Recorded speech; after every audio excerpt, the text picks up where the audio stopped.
थे और ना कभी इनसे प्रश्न आया है। लेकिन क्योंकि इनका एक म्यूरल चित्र जो कि बहुत ज्यादा फेमस हुआ था, इन्होंने बनाया था, तो ज्योति स्वरूप, ये 1939 में जन्म हुआ, 2009 में इनकी डेथ हुई थी। और ये इनको जो प्रसिद्धि मिली थी, ये चित्रकार, छापाकार, म्यूरलकार थे। लेकिन इनकी जो प्रसिद्धि थी वो चित्रकार के रूप में हुई थी।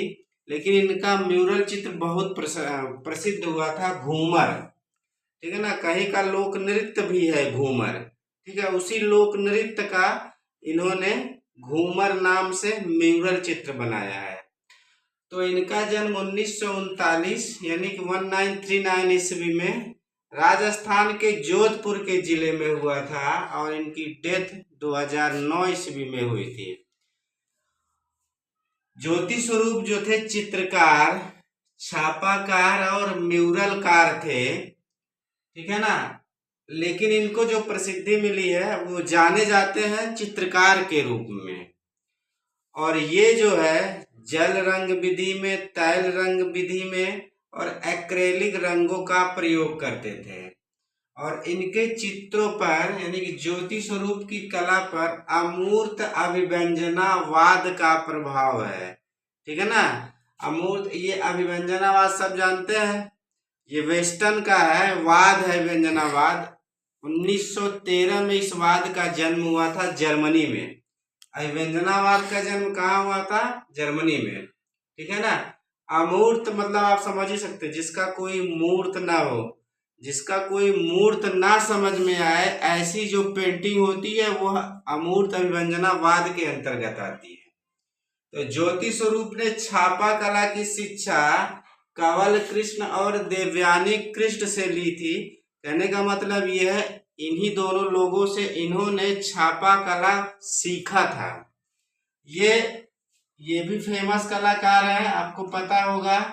ये जो है जिंक प्लेट पर कोलाज कृति बनाने वाले भारत के प्रथम कलाकार, बहुत फेमस है। 1910 में इनका जन्म हुआ है पाकिस्तान में। और ये हस्बैंड वाइफ है, इनकी पत्नी देवयानी कृष्ण। इनकी जो एक सीरीज है, एक सीरीज का दो सीरीज बहुत फेमस है, जानते हैं कौन कौन सा है? अल्लाह और बम बम भोले। ठीक है ना, इनकी सीरीज है चित्रकला सीरीज, अल्लाह और बम बम भोले। ठीक है ना, ये बहुत इसीलिए इनको प्रसिद्धि भी मिली थी। ठीक है, और ये जिंक प्लेट के लिए जाने जाते हैं। जिंक प्लेट में कोलाज कृति बनाते थे, जबकि ये प्रसिद्धि इनको मिली है छापाकार के रूप में, ये प्रसिद्ध थे। ठीक है, और इनकी चित्र श्रृंखला, ज्योति स्वरूप की जो चित्र श्रृंखला है, शिव शक्ति, जयपुर ज्योति स्वरूप, यानी स्वयं पर इन्होंने एक सीरीज बनाई थी। और ये चौथी जो चित्र श्रृंखला है वह इनर फॉरेस्ट है। और इनका एक म्यूरल चित्र है जो कि बहुत प्रसिद्ध है, ये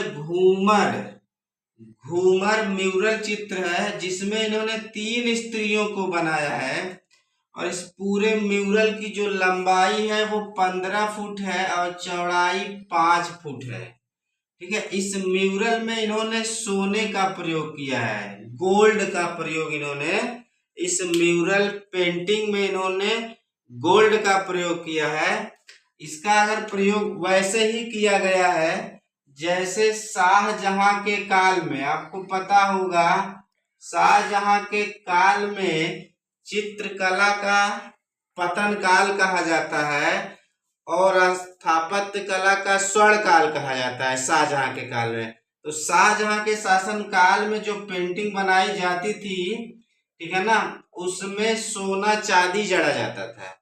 वो कैसे जड़ते थे? जैसे मान लीजिए किसी स्त्री का चित्र बनाना है, ठीक है ना, स्त्री का चित्र बनाना है, तो स्त्री का पेंटिंग बनाने के बाद क्या करते थे, जो गहना पहनाया जाता था वो सीधा सोना चांदी जड़ दिया जाता था। ठीक है ना, और हाथों में जो चूड़िया उड़िया, उस समय के जो गहने थे मुगल काल के, ठीक है ना, स्त्रियों को, तो वो पेंटिंग से नहीं बनाया जाता था कलर से, वो सीधा सीधा लगा दिया जाता था, ठीक है ना, ऐसे चिपका दिया जाता था, जिसको हम लोग मणिकुट्टम विधि बोलते हैं, ठीक है ना, मणिकुट्टम, पच्चीकारी, पित्रा डिउरा, मोजैक, ठीक है ना। तो ऐसी विधि का इन्होंने प्रयोग किया है घूमर म्यूरल चित्र में। तो ये क्या करते थे, सोना जो है, जैसे मान लीजिए ये 3 स्त्रियां हैं, तो ये साड़ी पहन के क्या कर रही है, या चोली पहन के नृत्य कर रही हैं, तो उनकी जो ड्रेस है ना, ड्रेस पे जो है सोना जड़ दिया गया है, ठीक है। यही इस म्यूरल चित्र की प्रसिद्धि है, इसीलिए यह बहुत फेमस है।